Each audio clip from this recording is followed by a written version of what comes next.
มื้อนี้เฮาก็มีเรื่องมาเล่าให้ทุกคนได้ฟังเกี่ยวกับคนลาวเฮาที่อยู่สหรัฐอเมริกาผู้ที่เคยผ่านเข้าไปในศูนย์กักตัวของเจ้าหน้าที่ไอซ์แล้วเราก็ได้เก็บเกี่ยวประสบการณ์ว่ามันเกิดหยังขึ้นกับเราแล้วเอาออกมาเล่าให้ทุกHello สวัสดีทุกคนสวัสดีแม่บ้านสวัสดีอุ่นสวัสดี FC ทางภายในและต่างประเทศมื้อนี้เฮาก็มีเรื่องมาเล่าให้ทุกคนได้ฟังเกี่ยวกับคนลาวเฮาที่อยู่สหรัฐอเมริกาผู้ที่เคยผ่านเข้าไปในศูนย์กักตัวของเจ้าหน้าที่ไอซ์แล้วเราก็ได้เก็บเกี่ยวประสบการณ์ว่ามันเกิดหยังขึ้นกับเราแล้วเอาออกมาเล่าให้ทุกคนได้ฟังว่ามันเกิดหยังขึ้นเพื่อเป็นอุทาหรณ์สอนใจหรือว่าเป็นคำเตือนหรือว่าเป็นคำชี้แนะแนวทางให้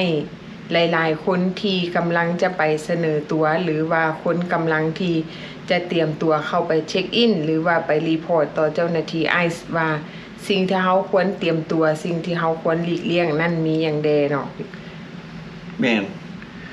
อาทิตย์ที่ผ่านมาเราถือกักขังเนาะบ่ฮู้ว่าเราได้ถือกักเจ้าหน้าที่ไอซ์กักเราโดนปานใดแต่ว่าเรามาเล่าให้ฟังว่าอาทิตย์แล้วนี้เราได้ถูกปล่อยตัว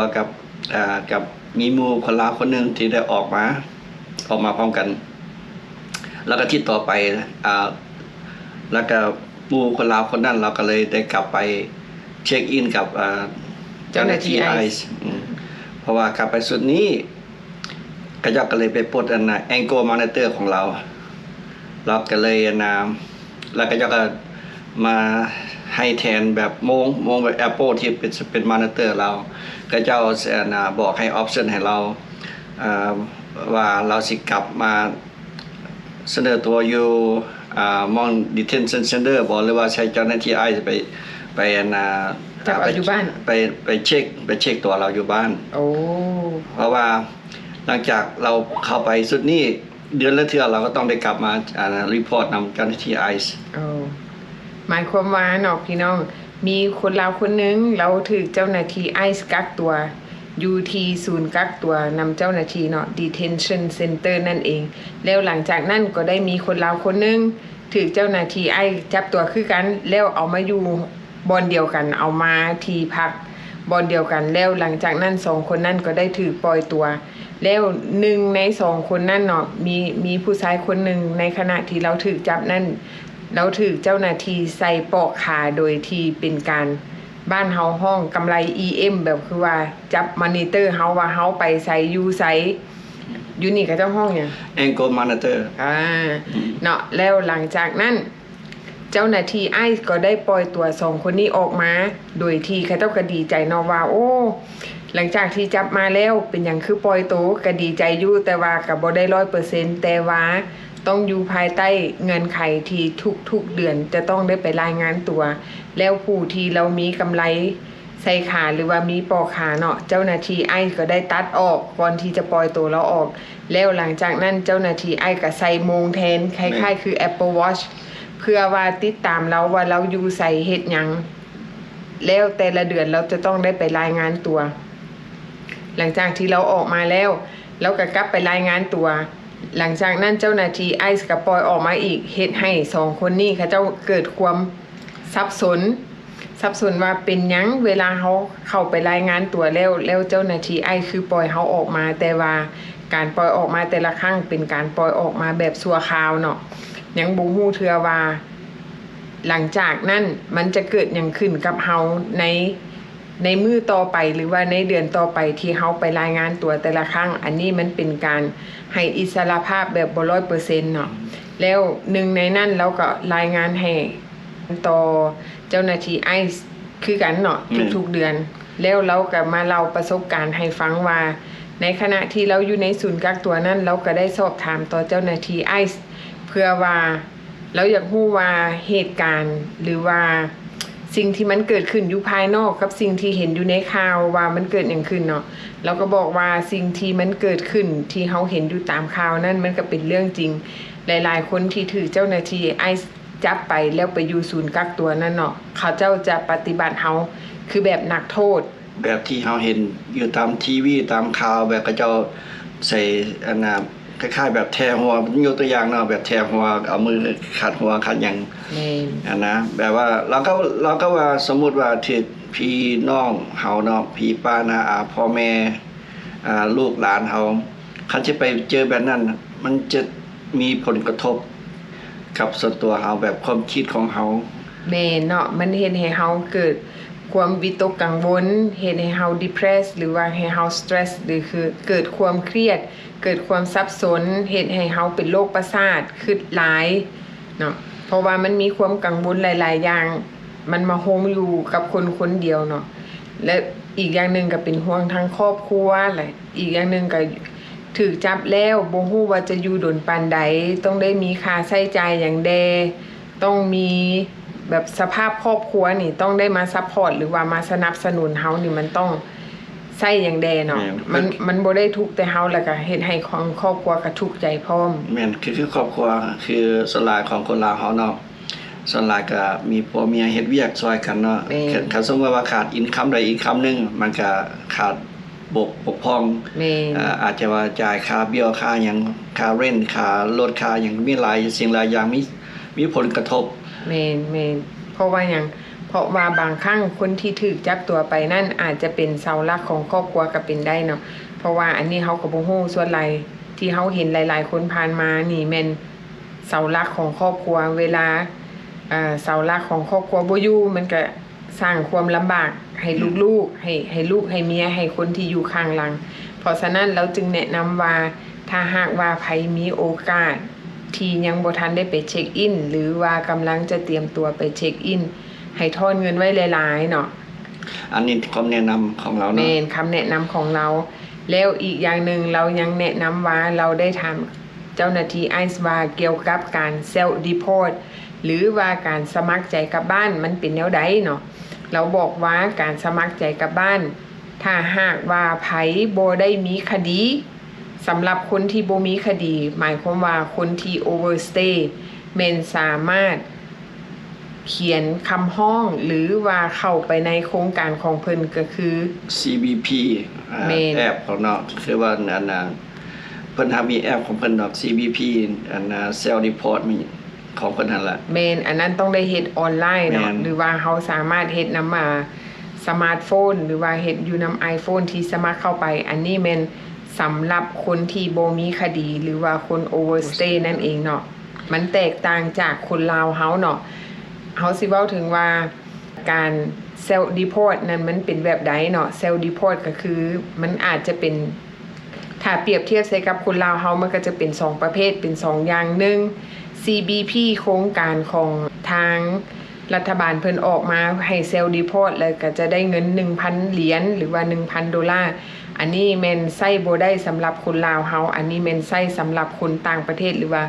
คนนานาที่มาจากเอลซาวาโดคนคนเม็กซิโก เวเนซุเอลา แม่นคนจำพวกที่เขาเจ้าเข้ามาแบบ หลักลอบเข้ามา ลักลอบเข้ามาแบบผิดกฎหมายแล้วเขาเจ้าสมัครใจกลับบ้าน อันนี้เขาเจ้าก็จะได้เงิน แต่ว่าสำหรับคนลาวเฮาเองที่คนลาวเฮาโอเวอร์สเตย์แต่ว่ายังถือพาสปอร์ตลาวอยู่เนาะแม่นคนที่เข้ามาอเมริกาโดยผ่านวีซ่าของอเมริกาแล้ววีซ่าหมดกำหนดและโอเวอร์สเตย์เวลาอยากกลับบ้าน อันนี้เฮามีพาสปอร์ตลาวอยู่ในมือเฮาแล้วเฮาสามารถกลับบ้านทุกเวลาตามที่เฮาต้องการ แล้วคนที่อยากเซลล์ดีพอร์ตถ้าหากว่าคนใดที่มีคดีเนาะคดีก็คือประเภทเฟโลนีคดีอาญาที่เฮาเอิ้นกันที่ไปออกมาตามเป็นภาษาลาวเนาะอันนี้แม่นการเฮ็ดเซลล์ดีพอร์ตอันนี้แม่นต้องผ่านการเขียนฟอร์มจากกระทรวงการต่างประเทศของลาวโดยการขอฟอร์มจากสถานทูตลาวประจำอยู่วอชิงตันดีซีที่เฮาเฮ็ดคลิปผ่านมาเนาะฟอร์มมันก็จะมี2แบบหนึ่งเป็นแบบออริจินอลแบบหนึ่งก็จะเป็นแบบที่เป็นไกด์ไลน์ที่แบบว่าวิธีเขียนฟอร์มที่มีภาษาลาวและกับภาษาอังกฤษอันนั้นมันเป็นแบบที่เฮาเขียนหลังจากเฮาอ่านเข้าใจแล้วเรียบร้อยเฮาก็มาเขียนอยู่ตัวที่ออริจินอลเพื่อส่งเข้าหาสถานทูตลาวอยู่วอชิงตันดีซีแล้วหลังจากนั้นเพิ่นก็จะส่งเมื่อยังประเทศลาวให้กระทรวงการต่างประเทศ พิจารณาว่าเฮาอยู่ในเงื่อนไขที่จะสามารถกลับคืนเมืองประเทศลาวได้บ่หรือแม่นเฮาจะอยู่ในเงื่อนไขที่กระทรวงการต่างประเทศหรือว่าทางประเทศลาวจะรับเอาเฮากลับคืนเมืองประเทศบ่นั่นเองเนาะพี่น้องเนาะอันนี้มันก็จะเป็นอีกประเภทหนึ่งมันจะแตกต่างกับโครงการของทางรัฐบาลอเมริกานี่เพิ่นออกเนาะอันนี้แม่นของเฮากับของเพิ่นนี่มันแตกต่างถ้าหากว่าคนใดคนลาวเฮาพี่น้องลาวประชาชนลาวเฮาที่อยู่สหรัฐอเมริกาผู้ที่มีคดีหรือว่าคนใดที่มีรายชื่อที่จะไปรายงานตัวต่อเจ้าหน้าที่ไอซ์แต่ว่าบ่อยากให้เจ้าหน้าที่ไอซ์กักตัวแล้วต้องการอยากเฮ็ดเซลล์ดีพอร์ตหรือว่าเซลล์ต้องการสมัครใจกลับบ้านด้วยตัวเองอันนี้ก็แม่นเฮาเขียนฟอร์มที่สถานทูตลาวอยู่วอชิงตันดีซีเพิ่นออกให้อันนี้แม่นเฮาสามารถดาวน์โหลดอยู่กล้องคลิปเฮาได้เฮาจะขึ้นลิงก์ให้อีกเทื่อนึงเอาจังซี่เพราะว่ามันมีปัญหาส่งอันน่ะมาส่งอินโฟเมชันมาหาว่าโอ้อยากได้อันนั้นPDF ไฟล์เพราะมันเป็น PDF ไฟล์เฮาก็เคยลิงก์เข้าไปอยู่ทางกล้องแต่มันบ่เวิร์กหลายคนเพราะฉะนั้นส่งเมสเสจมาหาเฮาจะส่ง direct ไปหาเองเลยเพราะว่ามันง่ายกว่าเอาจังซั่นก็ได้เนาะพี่น้องเนาะถ้าหากว่าไผต้องการเนาะการเมสเสจเข้ามาอินบ็อกซ์เข้ามาแล้วเขาจะส่งให้โดยส่วนตัวโหลดมันจะง่ายกว่าแม่นบ่ต้องไปดาวน์โหลดเพราะว่าเฮาสิย้ำอีกทีนึงแอปของของอเมริกา CBP มันใช้บ่ได้กับคนลาวเฮาเด้อมันเพราะฉะนั้นเอาไปอ่านเบิ่งคอมเมนต์หลายๆคนที่เขาเจ้าก็ยังบ่หลายคนที่ยังบ่เข้าใจว่าเซลล์รีพอร์ตคนส่วนหลายจะเข้าใจไปเฮ็ดของแอปของอเมริกา Homeland Security เนาะเพิ่นเอาให้แนะนำตะกี้เฮาก็เข้าใจนั่นเนาะแต่ว่าเฮามาศึกษาหลายแท้ๆแบบสำหรับคนลาวเฮาต้องมาทางลาวเฮามาติดต่อรัฐบาลลาวเฮาอยู่วอชิงตันดีซีแม่นแล้วต้องได้เขียนฟอร์มแบบที่แม่บ้านที่อธิบายให้ฟังอันนี้มันยังค่อยได้แม่นอันนี้เฉพาะเซลล์รีพอร์ตหรือว่าการสมัครใจกลับบ้านด้วยตัวเองอันนี้เฉพาะของคนลาวเนาะอันนั้นเป็นเฉพาะของต่างประเทศหรือของต่างชาติของลาวเฮาจะแตกต่างจากของต่างชาติเนาะถ้าหากว่าทานใดหรือว่าสมาชิกครอบครัวคนใดที่ว่าต้องการอยากสมัครใจกลับบ้านด้วยตัวเองก็สามารถติดต่อเข้ามาทาง Facebook ปุณณีวงศ์พระจันทร์เนาะเฮาจะดาวน์โหลดหรือว่าเฮาจะส่งฟอร์มให้เนาะมันจะสะดวกสบายก่อนบางคนบางครั้งเฮาขึ้นลิงก์แหละเขาเจ้าไปพิมพ์ออกบ่ได้แม่นๆไปดาวน์โหลดบ่ได้นะอันน่ะอย่าสิรอท่าคันว่าตัดสินใจสิเซลล์รีพอร์ตก็เฮาก็เฮ็ดเซลล์รีพอร์ตอย่าสิไปรอท่าที่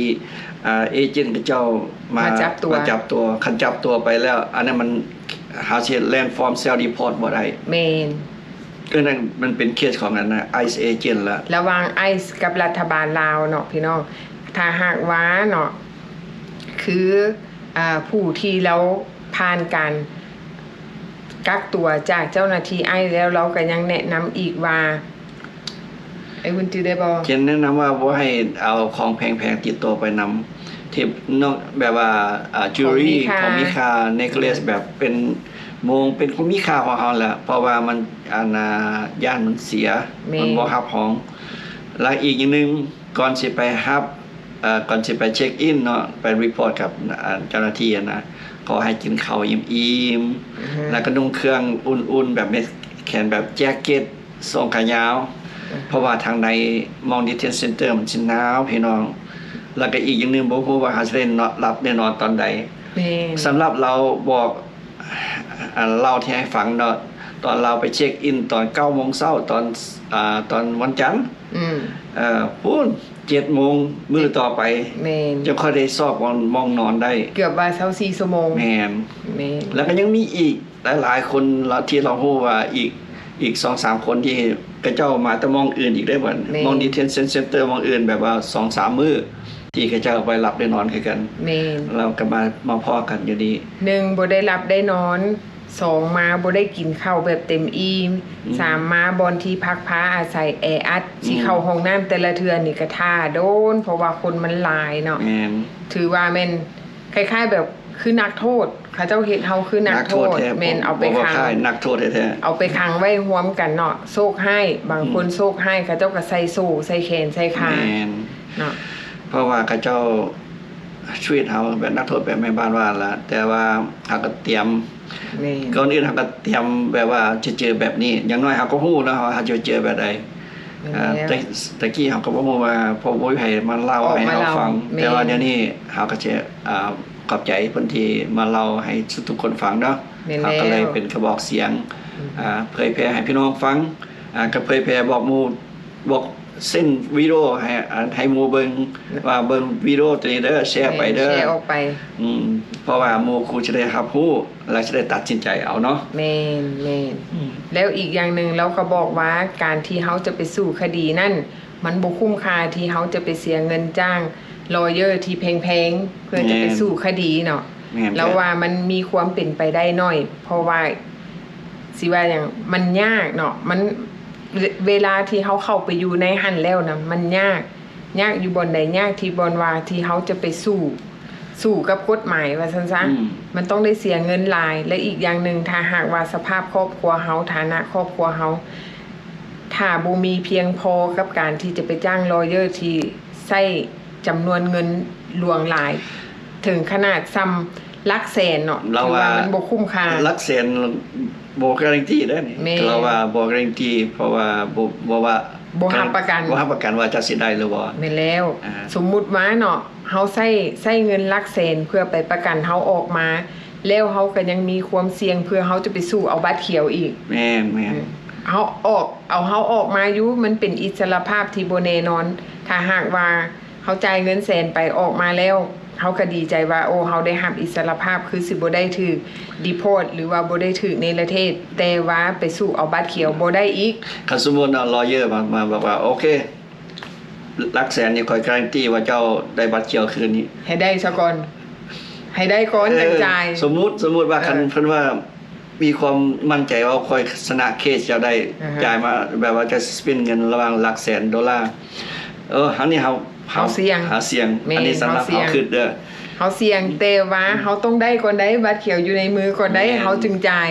คันบ่ชนะบ่เพก็ แม่น หลาย แม่น เคสแบบนี้ แม่นแล้ว มันโอเค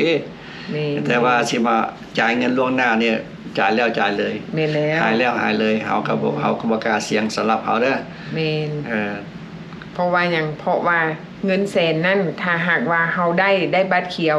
แล้วเขาได้อยู่แบบว่าถูกต้องตามกฎหมาย และสามารถไปเอาซิติเซนได้ อันนั้นมันกับพอเสี่ยง ขอให้ได้บัตรเขียวซะก่อน แม่ เนาะ น ได้บัตรเขียวก็พอ บัดนี้สมมุติว่าเขาให้บัตรเขียวเขาเนาะให้เขา2 ปี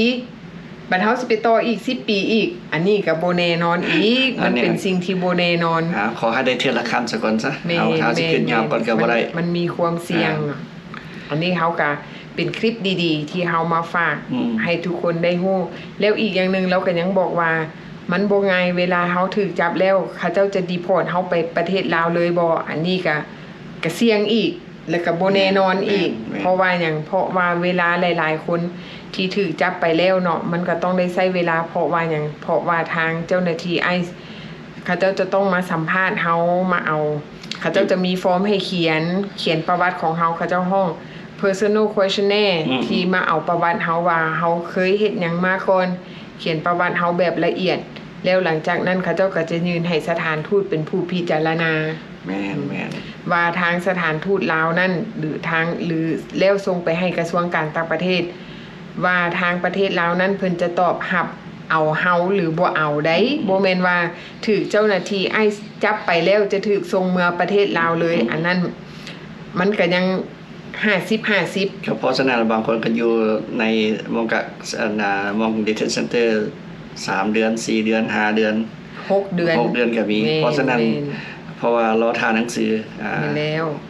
แบบว่ารอทานคนตัดสินใจจากประเทศลาว ประเทศลาว แม่นทุกสิ่งทุกอย่างก็คือ50-50เนาะ แม่น มันบ่แม่นเรื่องง่ายบ่แม่นว่าถูกจับแล้วเขาเจ้าจะ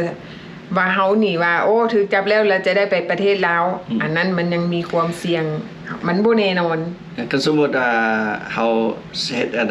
pure form self report นี่เฮาฮู้แน่นอนคันว่าเพิ่นapprove เนาะ รัฐบาลเฮาพูดว่าเฮากลับเมืองลาวได้ส่ง travel document ให้เฮาได้อันนี้เฮาฮู้รถว่าเฮาไปฮอด 100% เมนมา แต่ว่าคันว่าถึกกักขังเฮาก็บ่ฮู้ดอก เมน ว่าสิ ว่าเฮาสิไปตกไส แม่น เพราะว่าทุกมื้อนี้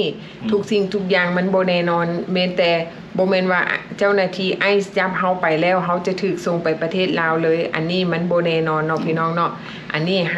50-50ถ้าหากว่าเจ้าหน้าที่ไอซ์เขามาถามหรือว่ามีแบบสอบถามมาถามเฮาว่า เจ้ามีพี่น้องอยู่เมืองลาวบ่ตอบไปโลดว่ามีมีบ่มีก็ให้ว่า คันเขาถามแม่นคันเขาถามว่ามีชื่อหยังโอ้ข่อยจื้อบ่ได้เพราะว่าโดนแล้วข่อยบ่ได้ติดต่อหา แม่นแล้วเพราะว่าเฮามาแต่น้อยเนาะ แม่นแล้วอีกอย่างหนึงสิ่งสำคัญที่เราฝากไว้เนาะอย่าลืม เวลาไปเช็คอินอย่าลืมเขียนชื่อเบอร์โทรศัพท์ที่สามารถติดต่อหาคนในครอบครัว หรือว่าหมู่คู่เนาะคนใดที่สำคัญเฮาคิดว่าเฮาสามารถติดต่อหาได้ สามารถโทรหาลมได้ สามารถซอยเฮาได้ อันนี้เฮาต้องเขียนชื่อใส่กระเป๋าเฮาใส่ถุงเสื้อเฮาเขียนไว้โลดเขียนหลายๆใบติดถุงไว้โลดเพื่อมันเหี่ยเพื่อมันเสีย เวลาเจ้าหน้าที่ไอ้จับตัวเฮาไปเฮาจึงจะได้โทรมาหาครอบครัวเฮาได้ อันนี้แม่นเราแนะนำว่าเฮาต้องมีเนาะ แม่นบางเทื่อเฮากลับไปเนาะเฮาคิดหลายเฮาคิดบ่ออกได้โอ้ลืมไปบ่ได้เพราะว่า แม่น ความดันมันหยังความกดดัน ให้เฮาคิดบ่ออก เฮา ก็มี stress เนาะ stress out แม่น คิดบ่ออกก็มี เพราะฉะนั้นก็ good แม่น idea good advice ที่เขียนหนังสือ แม่น ใส่เกียร์ เขียนเบอร์โทร อืม ใส่ธงส่งธงเสื้อก่อนที่เฮาจะไปเช็คอินกับเจ้าหน้าที่ไอซ์นั่นเองเนาะเตรียมพร้อมก่อนจะไปเช็คอิน 1สิ่งสำคัญ1กินข้าวให้อิ่มนุ่งเครื่องให้อบอุ่นใส่เกือบหนาๆใส่เกือบรุ่นดีๆโลดหนาๆเนาะ ล่ะอันที่3เป็นเบอร์โทรศัพท์เตรียมพร้อม สำคัญแต่ตัว อันนี้ โทรศัพท์ สิ่งสำคัญของมีค่าห้ามเอาไปเด็ดขาด แม่น ประเภทโทรศัพท์ของมีค่านั่นบ่ต้องเอาไปเนาะอันนี้แม่นเราฝากไว้เนาะ แม่น พี่น้องเนาะอันนี้ก็เป็นเรื่องราวของคนลาวเฮาที่เราออกมาเล่าให้ทุกคนได้ฟังเฮาก็ต้องขอบใจน้ำผู้ที่เพิ่นแนะนำเรื่องราวดีๆ ของเพิ่นออกมาให้พี่น้องลาวเฮาเพื่อจะมาเตือนสติให้ทุกคนได้มีสติระวังตัวหรือว่าเตรียมพร้อมก่อนที่จะไปเช็คอินนั่นเองเนาะพี่น้องเนาะก็ขอให้ทุกคนปลอดภัยแล้วก็ให้ทุกคนมีสติแล้วก็โชคดีเนาะพี่น้องเนาะพบกันใหม่คลิปหน้าเด้อบ๊ายบาย บ๊ายบาย